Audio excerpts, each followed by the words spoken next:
नमस्कार दोस्तों, आपका आरजे क्लासेस में स्वागत है। आज आपको नदी बांध एवं सिंचाई परियोजना के बारे में जानकारी दी जाएगी। इस वीडियो में ऐसे नदी बांध एवं सिंचाई परियोजनाओं का उल्लेख किया गया है जो लगभग 99% परीक्षाओं में यहीं से प्रश्न पूछे जाते हैं। तो आइए इन परियोजनाओं के बारे में देखते हैं। पहली नदी है चिनाब नदी।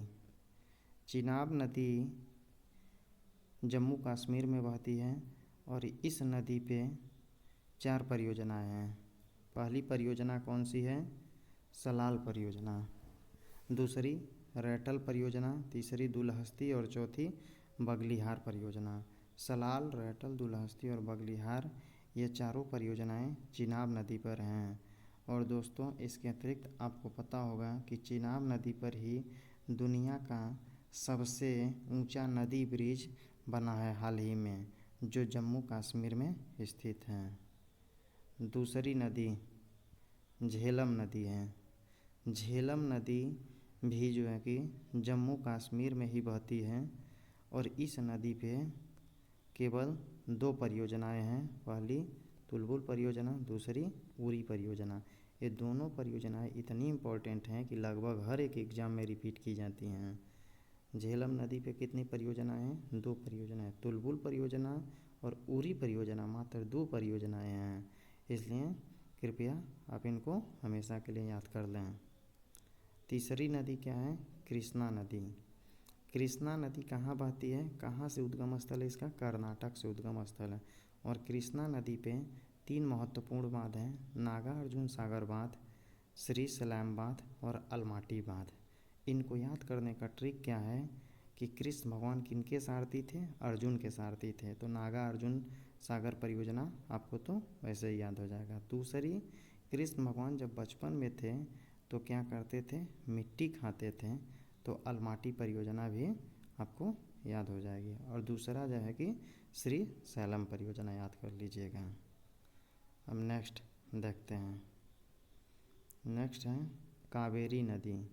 कावेरी नदी भी कर्नाटक से उद्गम स्थल होता है और कावेरी नदी जो है कि कावेरी नदी पर 2 परियोजनाएं हैं। पहली कौन सी परियोजना है? शिव समुद्रम परियोजना। दूसरी परियोजना मेट्टूर परियोजना है। ठीक। कावेरी नदी, जैसा कि आपको पता होगा कि कावेरी नदी जल विवाद भी कर्नाटक और तमिलनाडु के बीच है। ये प्रश्न भी हमेशा परीक्षाओं में पूछा जाता है। तो कावेरी नदी जल विवाद भी किन राज्यों के बीच है? कर्नाटक और तमिलनाडु के बीच। और उन पे 2 महत्वपूर्ण बात कौन है? शिव समुद्रम परियोजना और मेट्टूर परियोजना। मेट्टूर परियोजना कहाँ है? तमिलनाडु में है। शिव समुद्रम कर्नाटक में है। ठीक, ओके। नेक्स्ट देखिए सतलज नदी। सतलज नदी पे जैसा कि आपको पता है कि लगभग हर परीक्षा में पूछे जाने वाला प्रश्न भाखड़ा नांगल बांध परियोजना।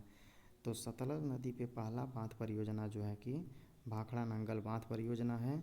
और दूसरा क्या है? नाथपा झाकरी परियोजना। ठीक ना।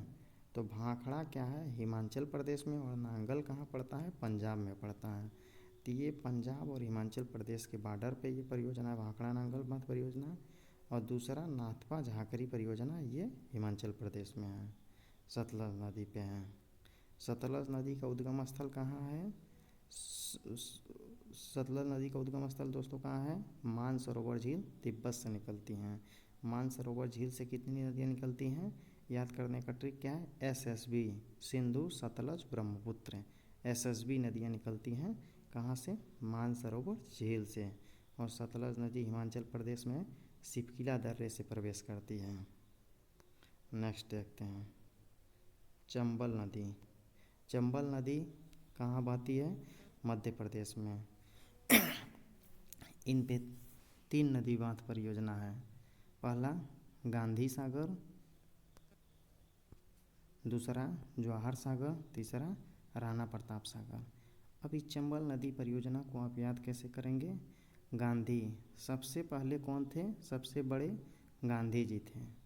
तो इसलिए चंबल नदी पे पहली परियोजना याद करने का सीरियल देख लीजिए, गांधी सागर परियोजना। उसके बाद उनके साथ कौन रहते थे? उनसे छोटे थे जवाहर सागर परियोजना। और जवाहर के बाद राणा प्रताप सागर परियोजना, ठीक, राणा प्रताप सागर परियोजना, ये तीनों परियोजना चंबल नदी पर हैं। नेक्स्ट परियोजना भागीरथी नदी पर है। भागीरथी नदी पे मात्र 2 परियोजनाएं हैं, टिहरी बांध परियोजना और कोटेश्वर बांध परियोजना।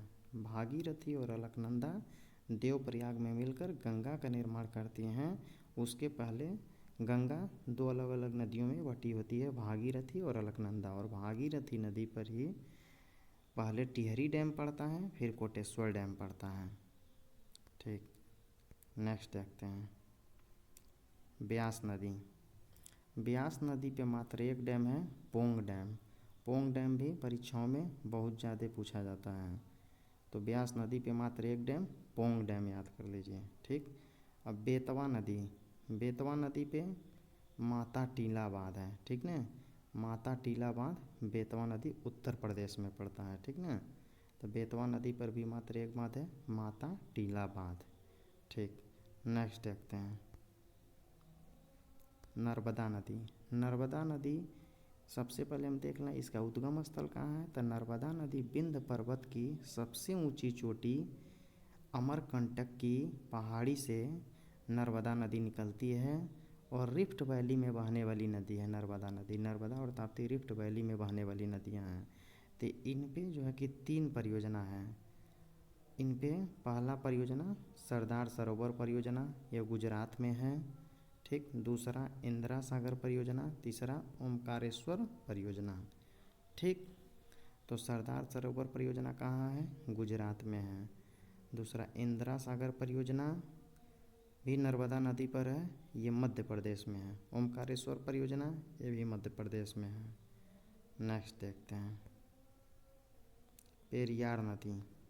पेरियार नदी कहाँ बहती है, ये बहती है केरल में बहती है, और इन पे केवल 2 परियोजना है, इडुक्की परियोजना और मुल्ला पेरियार बांध, ठीक। तो पेरियार नदी ये भी इडुक्की परियोजना हमेशा परीक्षाओं में पूछा जाता है।